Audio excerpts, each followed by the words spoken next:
Tony, it's lovely to be back here again. Well, actually, I'm always here, but it's always nice to see your face. And yours. So, yeah, just a little background on what you're doing and what you've been doing for the last 23 years with this centre. This is where you rescue and rehabilitate animals from all walks of life, but particularly abused and neglected animals. And you have 450 now here. Yeah. And also, incredibly so, you told me you have a couple of 21-year-old cats, which, from my perspective, I've had cats in the past, and those are old cats. That's really, really amazing. So you've been doing this for 23 years, and you've dedicated your whole life to it. And you know, kudos to you. It's really an incredible achievement. But actually, why we're here today is to talk about your own personal struggle. So why don't you tell me a little bit about what you've been going through in the last few years, and now, you know, where you're at with it all.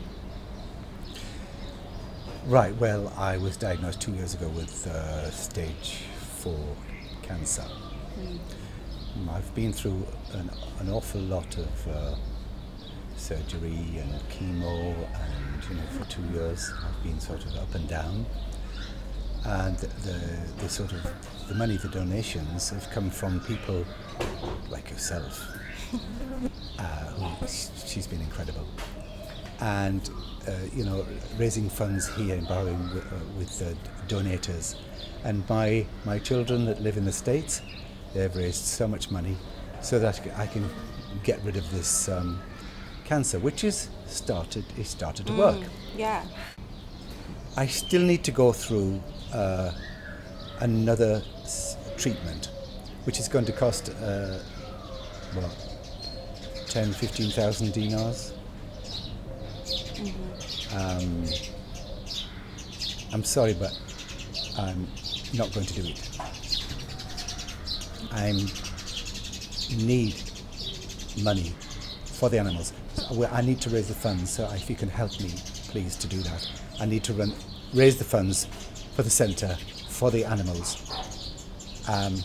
So you're just not going to do any more treatment? I'm not going to do any more treatment. I'm going to find a way myself, and I will. I always find a way. Wow, that's a shocker. So, okay, so in actual fact, you're just actually asking people now to forfeit, you know, everything that you need to get you better for the sake of these guys, for the sake of their health and their well-being, and for the sake of continuing the great work that you're doing here.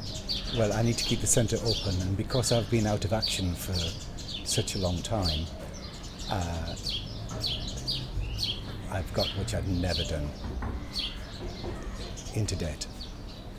I'm sort of months behind with salaries, electric, rent, and I cannot carry on like that. So I'm feeling so much better now that I'm not doing treatment. I'm going to stay like this, and I'm going to last a long time. This is like my heaven.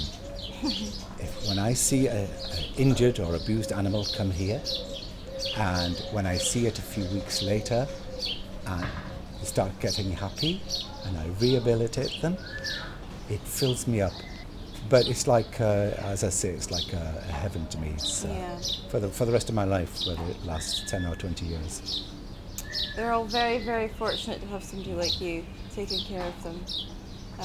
But what we really need now is to continue all this great work that you're doing. So we're going to just, where you're concerned and where, you know, your cancer is concerned, I mean, I get it, you know, you've gone through so much chemotherapy, so much treatment, and you're just at a point now where you've had enough. So yeah. Yes. Fingers crossed, or no, not even fingers crossed, because you will be absolutely fine regardless. So what we really need is for people to help sponsor, donate, to get you back up and running, to get yourself out of this little moment of debt. Yes. So that, you know, we don't ever want this place to shut down. That would be an absolute tragedy. All these animals, I mean, it would be absolute pandemonium. So we really, really, really need everybody's help. As you are with me, there's no place I'd rather be. I would away forever, exhausted. hotel.